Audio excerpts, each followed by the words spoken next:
Então, galera, aqui quem tá falando é o Roger, professor de filosofia de vocês. Hoje nós estamos indo para a nossa quarta aula de filosofia.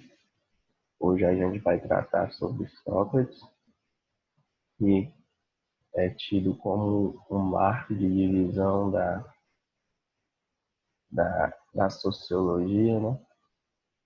É um período pré-socrático, que a gente já viu que tem a parte dos mitos, tem os pré-socráticos, tem os pré-socráticos são aqueles que procuravam um elemento único de forma racional para explicar a constituição do mundo, procuravam uma essência. E tinham também os sofistas, que a gente falou na última aula, que eram aqueles que vendiam seu conhecimento, né? Procuravam transformar seus alunos, procuravam desenvolver em seus alunos, na verdade, uma retórica, uma oratória muito boa para que eles conseguissem alcançar os seus objetivos, mesmo que para isso houvesse uma relativização da verdade. Então, a nossa aula de hoje é sobre Sócrates, que é o autor do questionamento. Sócrates não nos deixou nada escrito. O que sabemos de Sócrates, o que temos conhecimento sobre ele, aparece nos diálogos de Platão e é um crítico dos sofistas, né? Os sofistas, como eu já falei, eles cobravam, então, para Sócrates, eles deviam ensinar de forma gratuita, não deviam cobrar pelo conhecimento que eles repassavam, não deviam valorar o conhecimento para Sócrates não tinha valor, assim, digamos, valor monetário. Ele criticava os sofistas porque eles não se importavam com a verdade. Como eu já falei no início, havia essa relativização da verdade para que eles pudessem alcançar seus objetivos. Então, eles não se preocupavam em estar no caminho da verdade. Eles usavam de paralogismo, de sofismas, para tentar chegar aos seus objetivos. Eles não se preocupavam tanto se era verdade, se era mentira, o que eles estavam falando. Eles tinham um fim e desejavam alcançá-lo. Sócrates dizia que os sofistas levariam a democracia à ruína por conta deles se preocupar apenas com a retórica, com a oratória, para formar, digamos, entre aspas, bons políticos, bons discursadores, que iriam, de certa forma, engabelar o povo, iriam, de certa forma, convencer de acordo com a sua técnica de oratória, a sua técnica de, de dialética, de retórica, melhor, perdão, de retórica, com o seu gestual, com a sua forma de falar no geral. E ele tentou fazer com que a verdade, que ele chama de aletheia, superasse a opinião, que é a doxa. Os sofistas, eles trabalhavam muito com essa parte da opinião, né? A gente sabe que a opinião é algo muito seu, é algo muito particular. E os sofistas, eles trabalhavam principalmente com esta ideia da opinião. Por isso que havia esta relativização da verdade. Sócrates, ele já buscava a verdade, né? Ele buscava fazer com que a verdade fosse superior à opinião, que a aletheia fosse superior à doxa, superasse a doxa. Para isso, né, ele desenvolveu o que nós chamamos de método dialético. Vocês também podem ver por aí em algum lugar como método socrático. Eu coloquei aqui como método dialético, que era nada mais, nada menos do que convidar ao debate, convidar os seus interlocutores, os seus, vamos usar entre aspas, os seus oponentes, já que é um debate, vamos usar essa ideia de enfrentamento, convidavam-os para o debate. E ele usava duas formas: a ironia, que eram as contradições que levavam à ignorância, ao não conhecimento, e a maiêutica, que era o nascimento do conhecimento, o parto, né? Esse também é tido como o filho da parteira. Ele usou aqui também esta forma de designação do seu método, a maiêutica, né? Parte do nascimento. Então, como era este método? Ele pegava algo que era tido como uma verdade e iria fazendo perguntas em cima daquela frase, fazendo perguntas em cima daquela dita verdade. Ou seja, ele ia levando a uma contradição. Por exemplo, deixa eu pegar aqui um exemplo para vocês. Por exemplo, vamos usar aqui, que diziam, né, naquela época que a Terra era plana. Aí ele perguntava por que a Terra é plana. Aí eles davam uma resposta. Em cima desta resposta, por exemplo, porque no horizonte a gente não pode ver, se há uma continuidade, aí era encarado como um abismo. Aí ele perguntava em cima desta resposta, mas por quê? Então, a cada resposta que era dada, ele fazia uma nova indagação. Isso aí é chamado de ironia. Até que chegava a certo ponto que ele conseguia, vamos dizer, desfazer este conhecimento, conseguia provar que eles não tinham uma verdade absoluta. Então, ele fazia com que as pessoas enxergassem que elas eram, de certo ponto, ignorantes, que elas não tinham um conhecimento verdadeiro, não tinham um conhecimento supremo, e conseguia fazer com que nascesse esse conhecimento de si próprio, nascesse esta ideia de saber que você não conhece tudo que há no mundo, não tem todo o conhecimento disponível. Então, o método dialético era como perguntas em cima de respostas, ininterruptamente, com o propósito de fazer com que a pessoa se desse conta de que ela não detém todo o conhecimento, e que muitas vezes o conhecimento que ela tem não é um conhecimento verdadeiro, é apenas uma opinião, é apenas algo muito particular, algo muito dependente do seu conhecimento de mundo e do que a sua cabeça, dos seus olhos, do que a sua imaginação consegue pensar, consegue ver. Ele não ensinava em escolas, suas aulas eram em lugares públicos, como praças. Então, mais uma forma que ele criticava, digamos, com o ato, né, que ele criticava os sofistas, que os sofistas eles eram professores, tinham suas escolas, eles cobravam. Sócrates não, ele ensinava em locais públicos, né, como as praças, ensinava ao ar livre, a quem quisesse aprender, quem quisesse ter uma aula com ele, é só chegar onde ele estivesse falando, onde ele estivesse dando sua aula, e já fazia parte. Uma frase que a gente conhece muito dele é o conhece-te a ti mesmo, né? Que é sobre a necessidade constante de questionamento e de pensar por si mesmo, que vamos dizer, é uma consequência deste método dialético, da ironia e posteriormente da maiêutica. A missão socrática era de revelar a verdade através da discussão filosófica. Então, ele tinha este método e usufruía dele para fazer com que houvesse este nascimento, houvesse o parto da verdade. E as pessoas que outrora eram ignorantes, outrora tinham uma verdade que era relativizada, que era uma opinião, que era uma doxa, perdão, eles chegassem a uma determinada verdade que já era, de certa forma, provada, porque aqui a gente já está falando dos filósofos, eles já usavam o raciocínio, usavam a razão. Suas ideias chocavam-se com as dos mandatários atenienses, então ele enfrentou muita, muita objeção às suas ideias, muita objeção ao que ele pregava, à sua forma de viver, à sua forma de ensinar, tanto que ele foi condenado à morte por suas ideias. Se eu não me engano, tem até na obra do Platão, tem um diálogo falando sobre a morte dele.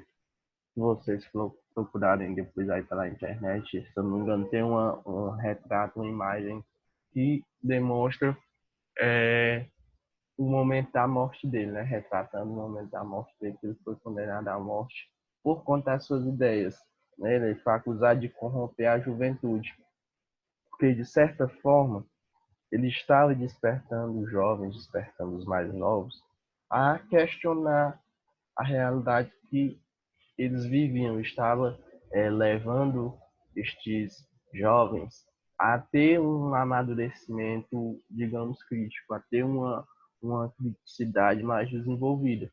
E como nós bem sabemos, quando isto ocorre e vai de encontro aos interesses dos mais poderosos, ao interesse dos que estão no poder, sempre a corda arrebenta do lado mais fraco. Né? Então, Sócrates foi condenado à morte por envenenamento, mas a morte dele não representou a morte das suas ideias, a morte do que ele acreditava. Tanto que hoje nós estamos aqui discutindo apenas uma pequena parte, mas muito importante, do pensamento de Sócrates. Então, a gente fala aqui desta parte do Sócrates que é mais voltada à ideia de buscar uma verdade, buscar um saber mais verdadeiro, um saber mais apurado, sair deste mundo de achismos, de opiniões, de, de eu acho que, para o que é fato de que isso, isso e isso. Então, a gente tem que buscar esta forma, tem que buscar conhecer-se a si mesmo, tem que fazer um questionamento constante do que nós somos, do que nós fazemos, para onde nós estamos indo, o que nós estamos fazendo para chegar a determinado lugar. E continuar esta missão, né, de que não é só de Sócrates, é muito de cada um de nós, que é buscar uma verdade, né, uma verdade que não seja relativizada para um bem de poucos, mas uma verdade que mesmo que muitas vezes dura, vai nos fazer evoluir, vai nos fazer sermos melhores do que somos hoje.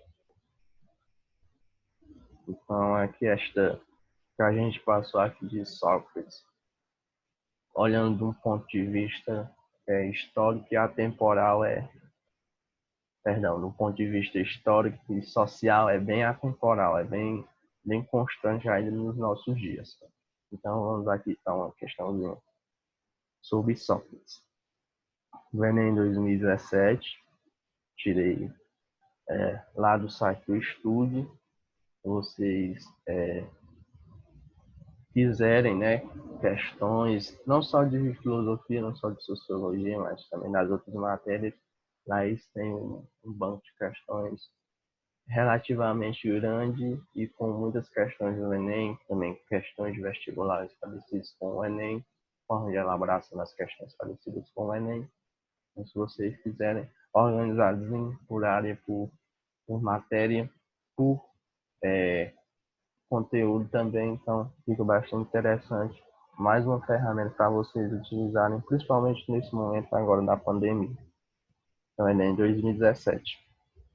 A gente vai sempre primeiro para o enunciado da questão. O enunciado da questão diz o seguinte: o texto evidencia características do modo de vida socrático, que se baseava na da contemplação da tradição mítica, b. sustentação do método dialético, relativização do saber verdadeiro, d. valorização da argumentação retórica, e. investigação dos fundamentos da natureza. Então vamos ler.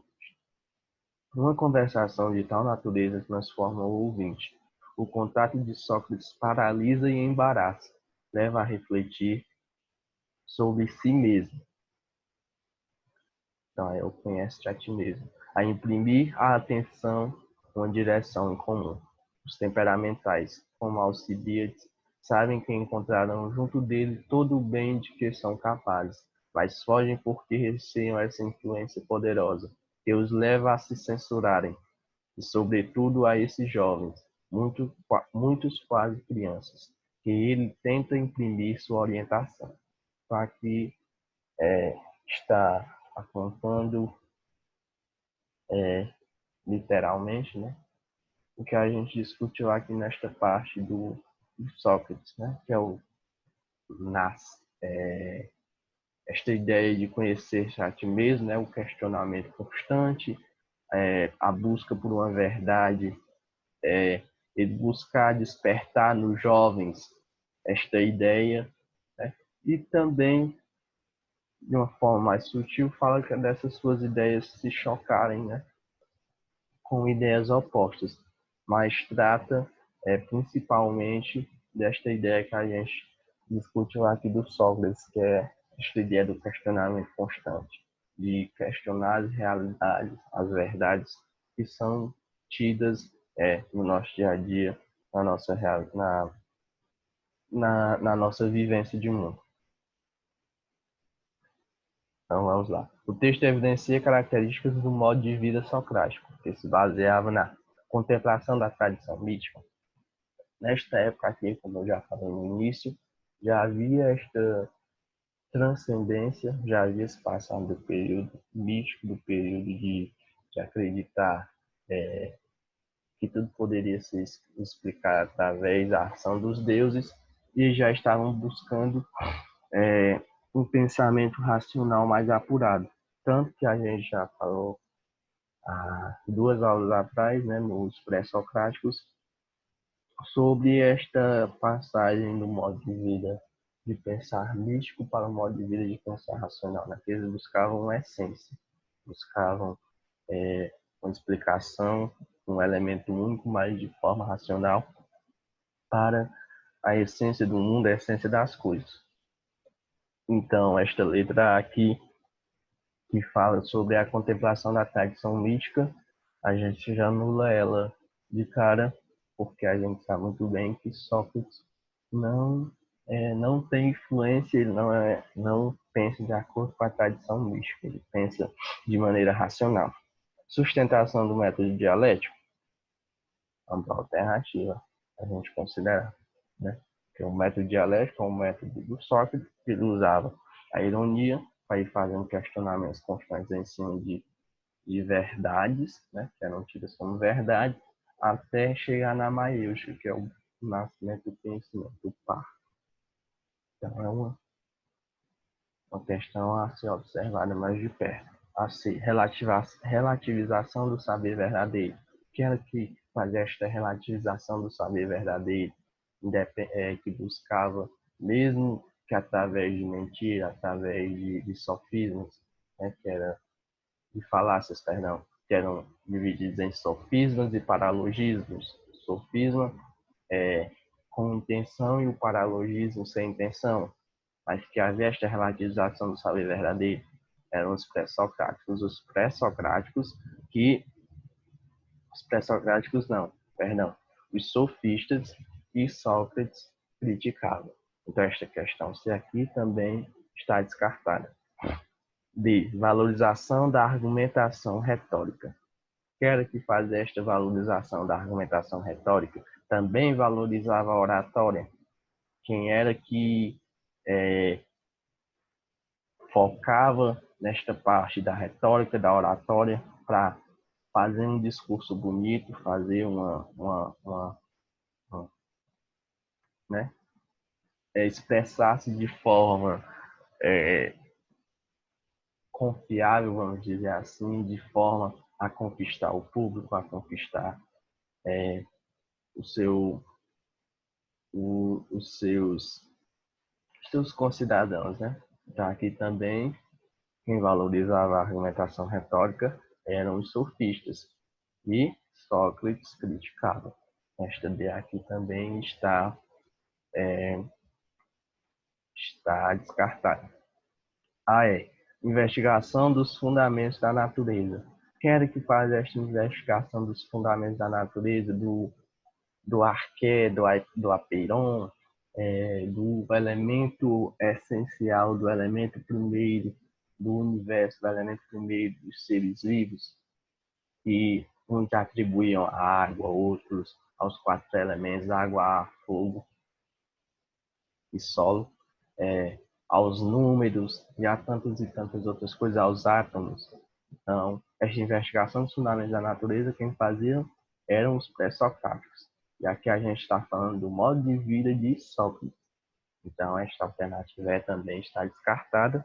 E a nossa alternativa correta é a letra B, a sustentação do método dialético, né, o método socrático, que ele buscava, né, convidava o debate, convidava o seu, digamos, oponente, entre aspas, ao debate, fazia uso da ironia, que eram contradições que levavam à ignorância, ao não conhecimento. Então, ele ia desconstruindo o conhecimento prévio que esta pessoa tinha e depois fazia com que ela, através da maiúscula, tivesse o nascimento do conhecimento verdadeiro e não apenas uma opinião, algo particular, um achismo.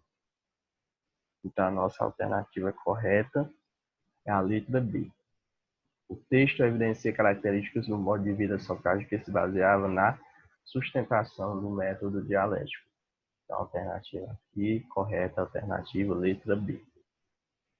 Então, galera, o que a gente falou de Sócrates, o autor do questionamento, a gente tem que se lembrar principalmente do método dialético dele, que ele usava a ironia, que eram contradições que levavam à ignorância, ao não conhecimento. Então, ele ia desconstruindo este conhecimento para depois a pessoa, a partir, digamos, de um momento que ela está neutra a todas as influências do mundo externo, ela consegue fazer nascer um conhecimento puro e verdadeiro. Ele criticava os sofistas, né, porque eles cobravam, porque eles relativizavam a verdade, porque eles colocavam a opinião superior à verdade, a doxa superior à aletheia, e porque eles poderiam levar a democracia à ruína, né? Por conta deles focarem somente na oratória, focarem somente na retórica, focarem em algo muito supérfluo, que para Sócrates não tinha tanta importância, né? E ele tinha esta ideia do conhece-te a ti mesmo, que era a necessidade constante de questionamento e de pensar por si mesmo.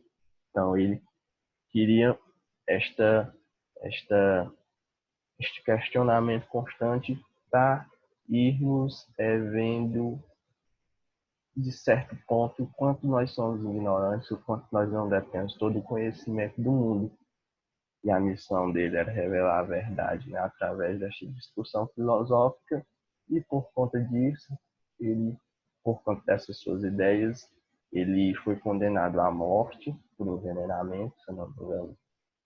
Ou foi picado por uma cobra e tomou veneno, algo assim, por ser acusado de corromper a juventude por conta dessas suas ideias, do questionamento constante de necessitar conhecer, que abalou, de certa forma, as estruturas vigentes à época de Sócrates. Então, esta é a nossa aula de Sócrates. Espero que vocês possam ter absorvido esta parte principal, que é o que eu considero que é mais abordado nas questões do Enem, a temática mais cobrada no Enem, e que vocês, uma das, né, se eu não me engano, mais à frente a gente vai falar de ética em Sócrates, mas uma das é esta parte do questionamento. Então, que vocês possam ter entendido, possam ter absorvido algo, e qualquer coisa, necessitando de ajuda, necessitando pedir, se não entendeu, de certa forma, a resolução da questão. Se quiserem indicação de mais questões, qualquer dúvida, sugestão, crítica, estou aberto a, a comunicação com vocês. É só procurar lá no grupo e conversar comigo através do WhatsApp, eu estou disponível. Então fiquem bem, se cuidem, fiquem em casa, protejam e até a próxima. Obrigado.